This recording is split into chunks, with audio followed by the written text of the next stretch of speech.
क'क्राझार जिल्लानि सिङाव थानाय क'क्राझार सरकारि फरायसालिमा आरो क'क्राझार हिनजावसा फरायसालिमाया जयै लोगो नांनानै दिनै क'क्राझार हिनजावसा फरायसालिमानि नयंआव मुलुगनां माहारियारि बिमा राव सान फालिदों।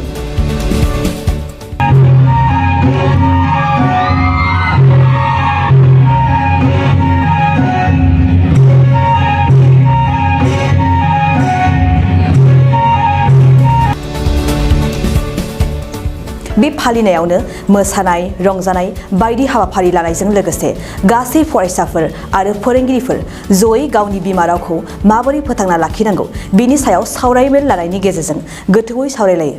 नैबे गोथार जोंनि बिमानि रावनि सायाव जेनाखि गोथार हाबाफारि लादों बावहाय आङो जोंनि निउस चेनेलनि बिथांमोनखौ आङो गिबियावनो हामलायनाय जासिग्रो।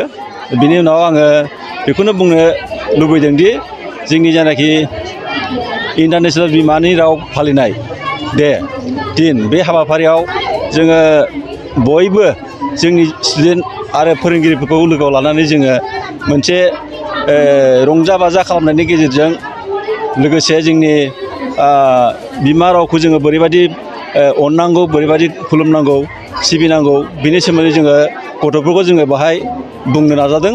दा बाहाय जोङो खुगायावल' जोङो बिमा रावखौ खुलुमनांगौ बा मानिनांगौ होननानै बुङा जाया, जोङो बेखौ जोङो गोसो गोरबोजों जों बयबो अननांगोन। बयबो जोङो बिमाखौ जों जेरैबायदि अनो बिमानि रावखौबो जोङो बयबो बर' बिमाफ्रानो जोङो बेखौ मोजाङै लाखिलांनो बुहुमाव जोङो गोसारहोनो जोङो बयबो नाजागोन।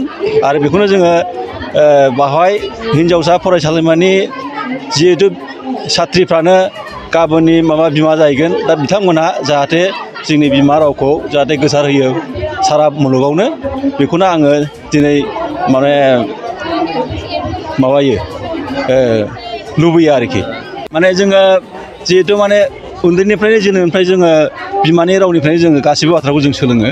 दा बावहाय बिमानि रावजोंनो जोङो साबसिन सोलोंनो हायोब्ला जोङो गासिबो बाथ्राखौ जोङो साबसिन बुजियो। नाथाय गुबुननि रावजों जोङो बेखौ जोङो सोलोंनो हाया। दा बेखायनो आङो बिमानि रावजोंनो जिहेथु गोबां मानसिफ्रानो गिदिर मानसिफ्रानो जोंनि बर' बिमानि रावजोंनो सोलोंनानै गिदिर मानसि जाहैबाय। दा आङो सानो गासिबो बर' फिसाफ्रानो जाहाथे गावनि बिमानि रावजोंनो सोलोंनानै जाहाथे गिदिर मानसि जालांनो हायो, बेखौ आङो आसा खालामो। आथिखालनि बेथ' नंखागौ, गिदिर हारिया जेरै अक्ट'पासआ फिसा नाफोरखौ जेरै जायो, थिग बादिनो जोंनि माबाफ्राबो फिसा हारिफ्राबो बिदिनो थैलांनो हमदों।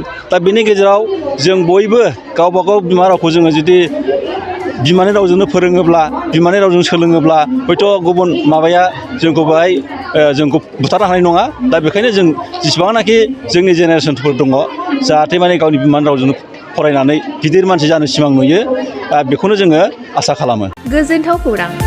आसामाव थानाय बयनिख्रुइबो साबसिन सोलोंथाइ होग्रा मिरुफोरनि गेजेराव टेक बुस्टाराबो गंसे। क'क्राझार जिल्लानि सिङाव थानाय CST फिसारि मावख'नि साखाथियाव थानाय खारगावआव बे टेक बुस्टारा दङ। बेयाव बयनिख्रुइबो मोजांसिन सोलोंथाइ आरो नेम सोलिनाय गोग्गो थाखो खथानि सुबिदा दङ।